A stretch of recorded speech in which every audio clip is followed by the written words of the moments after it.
Hello, good morning to all. Happy April ആവട്ടെ. ഏപ്രിൽ ഫൂളാക്കാൻ എല്ലാവരും നോക്കുമായിരിക്കും അല്ലേ? ഇറാൻ്റെ ഒരു അതിപ്രഹരണ ശേഷിയുള്ള ഒരു മിസൈൽ നമ്മുടെ കേരളത്തിൽ പതിച്ചിരിക്കുന്നു. എല്ലാവരും ഞെട്ടിത്തിരിച്ചിരിക്കുന്നു. നമ്മുടെ ഇന്ത്യയുടെ അയൽ രാജ്യമാണല്ലോ. അപ്പോൾ നമ്മളുടെ പ്രതികരണം എന്താണ്? കമൻറ്റ് ചെയ്യൂ. അപ്പോൾ ഇന്നലെ ഒരു മഴ ചാറ്റിയതിനാൽ എൻ്റെ കൊപ്രയ്ക്കൊക്കെ ഒരു നനവ് വന്നു. ഞാനത് വേഗം കറക്റ്റ് ചെയ്യാനാണ് നോക്കുന്നത്. അപ്പം മഴ പെയ്താലും നമ്മുടെ പ്രകൃതി ഭംഗി ഇങ്ങനെയാണെന്ന് ഉള്ളത് കാണിക്കാൻ കൂടിയാണ് കേട്ടോ. രാവിലത്തെ വെയിൽ കൊള്ളുക അത്ര സുഖകരമല്ല എങ്കിൽ കൂടെ വേഗം നമ്മുടെ പണികൾ ചെയ്തു തുടങ്ങുക. കൊപ്രേനെ കാക്കകൾ, ഈ കൊപ്ര കണ്ടിട്ടാന്ന് തോന്നുന്നു കാക്കകൾ വന്ന് കട്ടോണ്ട് പോകാൻ നോക്കുന്നു. എന്താണല്ലേ, മറ്റുള്ളവരുടെ വസ്തുക്കൾ അവരുടെ അനുവാദമില്ലാതെ കയറിയെടുത്ത് ആക്രമിച്ച് കൈവശമാക്കാൻ നോക്കുന്നവർ. അന്യൻ്റെ വസ്തുക്കൾ മോഹിക്കരുത്. ഇനിയിപ്പോൾ ഒരാൾക്കൊരു സാധനം വേണം, ഒരു ചെടി ആയിക്കോട്ടെ, അതെനിക്ക് വേണം, അങ്ങനെയാണ് ആ ഒരു ചിന്ത വന്നാൽ മാന്യമായി ചോദിക്കുക, എനിക്ക് ആ ചെടിയുടെ ഒരു കമ്പ് തരുമോ? അവർ ഓക്കെ പറഞ്ഞാൽ അത് വാങ്ങുക. അതാണ് ന്യായം. അല്ലാതെ അന്യരുടെ വസ്തുക്കളും അന്യരുടെ പ്ലേസുകളും അതിക്രമിച്ച് കയറുക എന്നുള്ളത് ന്യായമായ കാര്യമല്ല. കുടുംബത്തിൽ പറഞ്ഞവരാരും അങ്ങനെ ചെയ്യില്ല. ചെയ്താൽ ദൈവദോഷം അവർക്കും അവരുടെ തലമുറകൾക്കും അത് അനുഭവിക്കേണ്ടി വരും. അതൊന്നും ആരും ഈ ചെയ്യുന്നവരറിയുന്നില്ല. ദൈവം എല്ലാം കണ്ടുകൊണ്ടിരിക്കുന്ന ദൈവം തക്ക സമയത്ത് ശിക്ഷ കൊടുക്കും. ഈ രൂപത്തിലായിരിക്കുകയല്ല, പല പല വേഷത്തിലും ഭാവത്തിലും രൂപത്തിലും ആയിരിക്കും. അപ്പോഴാണ് അവരറിയുക എന്തുകൊണ്ടാണാവോ എനിക്കിങ്ങനെ സംഭവിച്ചത്. പിന്നെ അവരാലോചിക്കും, ഞാൻ എന്തെങ്കിലും തെറ്റ് ചെയ്തിട്ടുണ്ടോ?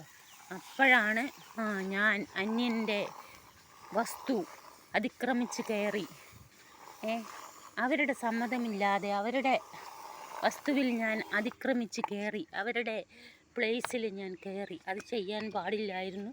പിന്നീടാണ് നാശനഷ്ടങ്ങളൊക്കെ വന്നു കഴിയുമ്പോഴാണ് അവർക്ക് ബോധം വരിക. എന്തിനാണ് അതിൻ്റെ ആവശ്യം? നമ്മൾ അധ്വാനിച്ച് നമ്മൾ പൈസ കൊടുത്തിട്ടുണ്ടെങ്കിൽ അത് ഉപയോഗിക്കുക. അല്ലാണ്ട് മറ്റുള്ളവരുടെ സ്ഥലവും വസ്തുക്കളും ആസ്തികളും ഒന്നും കണ്ട് ആഗ്രഹിക്കുകയോ അത് അപഹരിക്കാൻ നോക്കുകയോ ചെയ്യുന്നത് പ്രകൃതിയുടെ തന്നെ നിയമമല്ല. അങ്ങനെ ചെയ്യുന്നവർക്ക് ദൈവം ശിക്ഷ കൊടുക്കും. ഇനി ആരെങ്കിലും അങ്ങനെ മറ്റുള്ളവരുടെ സംഗതികളൊക്കെ കൈവശപ്പെടുത്താൻ നോക്കിയിട്ടുണ്ടെങ്കിൽ അതിൽ നിന്ന് പിന്മാറുക. യഥാർത്ഥ ഉടമസ്ഥനെ അത് തിരിച്ചേൽപ്പിക്കുക. പ്രകൃതിയുടെ നിയമങ്ങളാണ്. നമ്മൾ ഇതെല്ലാം മനസ്സിലാക്കണം. തെറ്റ് ചെയ്താൽ നമ്മൾ ശിക്ഷിക്കപ്പെടും. ഇന്നല്ലെങ്കിൽ നാളെയാണെങ്കിലും. പോകാതെ കള്ളിക്കാക്ക, കാക്ക കൊപ്ര ഉണക്കാൻ വരുവാ. കാക്ക ഒരു കൊപ്ര ഇട്ടതേ കക്കാൻ വേണ്ടി വരുവാ രാവിലെ.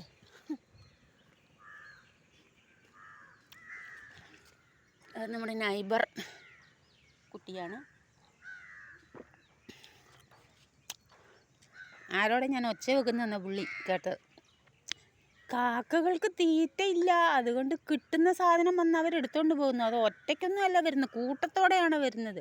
എന്നിട്ട് ഇതെല്ലാം രണ്ടും പൊക്കിക്കൊണ്ട് മറ്റുള്ള പറമ്പിൽ കൊണ്ടിടും.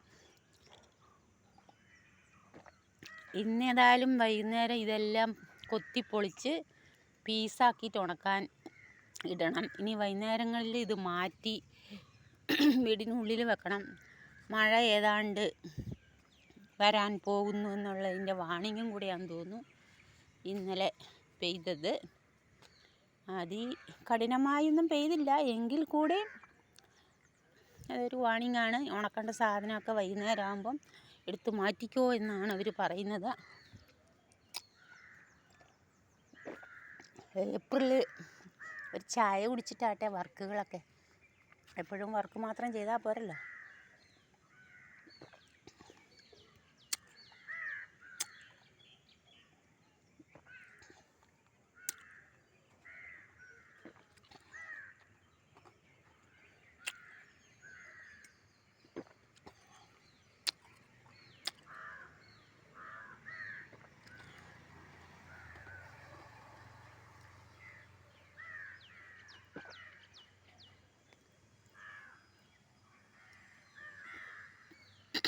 അപ്പം നമ്മുടെ യൂറോപ്യൻ രാജ്യങ്ങളിൽ യുദ്ധം നടന്നുകൊണ്ടിരിക്കുകയാണ്.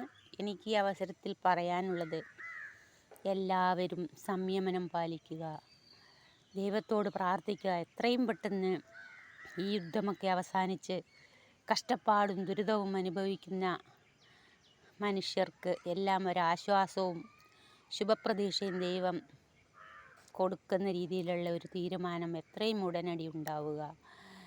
യുദ്ധം ഒന്നിനും പരിഹാരമല്ല.